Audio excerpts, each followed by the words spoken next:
আসসালামু আলাইকুম বন্ধুরা, আজকে নতুন একটা রেসিপি নিয়ে হাজির হলাম তোমাদের সামনে। আজকে রান্না করব রসুন দিয়ে পোলট্রির মাংস, সেটা তোমাদের সাথে শেয়ার করলাম।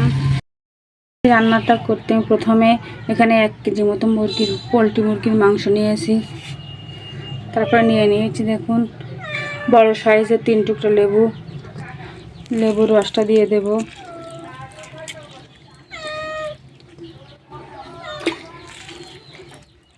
লেবুর রসটা দিয়ে ভালোভাবে এখন মিশিয়ে নেব।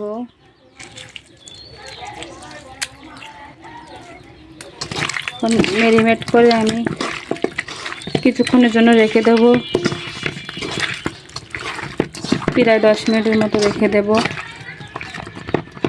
কড়াইতে তেলটা গরম করে নেব, নিয়ে আগে থেকে কেটে ধুয়ে রাখা আলুটা দিয়ে দেব।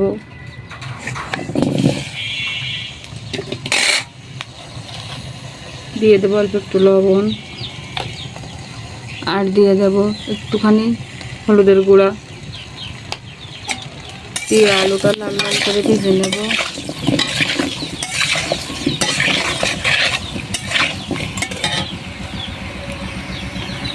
আলুটা লাল লাল করে ভেজে নেওয়া পর্যন্ত অপেক্ষা করব।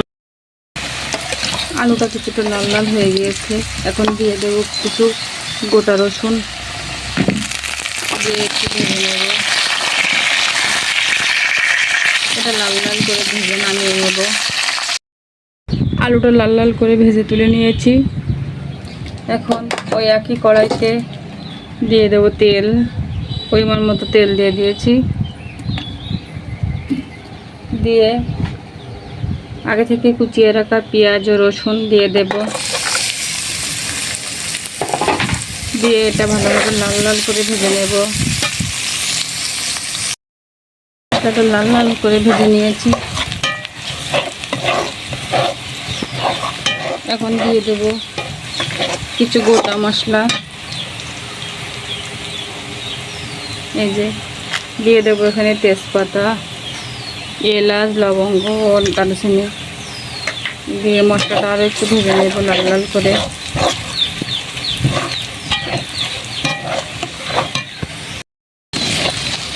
মশলাটা লাল লাল করে ভেজে নিয়েছি।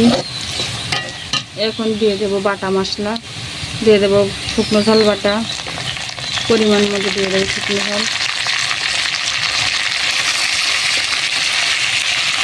দিয়ে দেব পরিমাণ মতো লবণ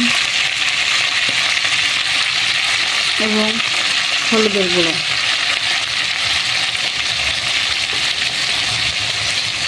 এটা দিয়ে আরও একটু কষে নেব।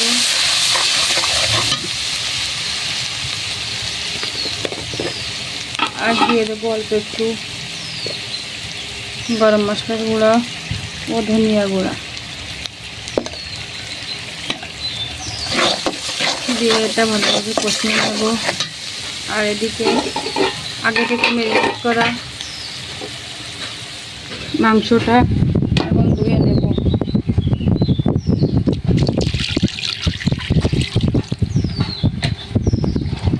এটা ভালোভাবে আবারও ধুয়ে তারপরে রান্না করব। মশলাটাও ভালোভাবে কষিয়ে নিয়েছি, মাংসটাও ধুয়ে নিয়েছি। এখন মাংসটা দিয়ে দেব।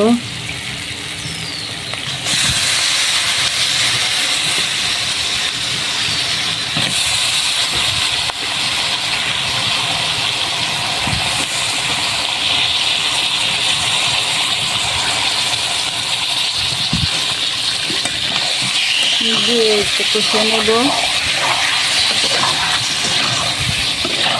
একটু পানি না দিয়ে মাংসটা কষিয়ে নেব। গোশটা কিছুক্ষণ কষিয়ে নিয়েছি।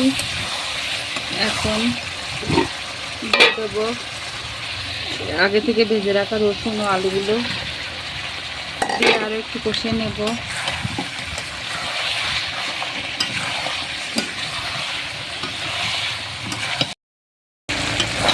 আমার গোশত কষানো হয়ে গিয়েছে।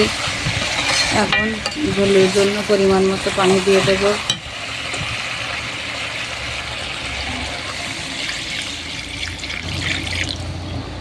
দিয়ে এটা কিছুক্ষণ জাল করে নেব।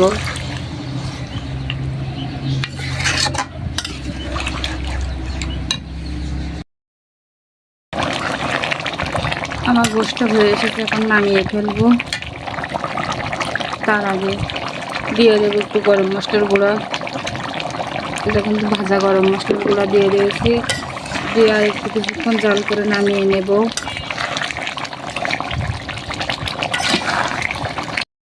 তরকারিটা নামিয়ে নিয়েছি, তরকারিটার ফাইনাল লুকে। আপনারা এভাবে একদিন বাসায় রান্না করে খেয়ে দেখবেন কেমন লাগে। সবাই ভালো থাকবেন, সবাইকে আল্লাহ হাফেজ।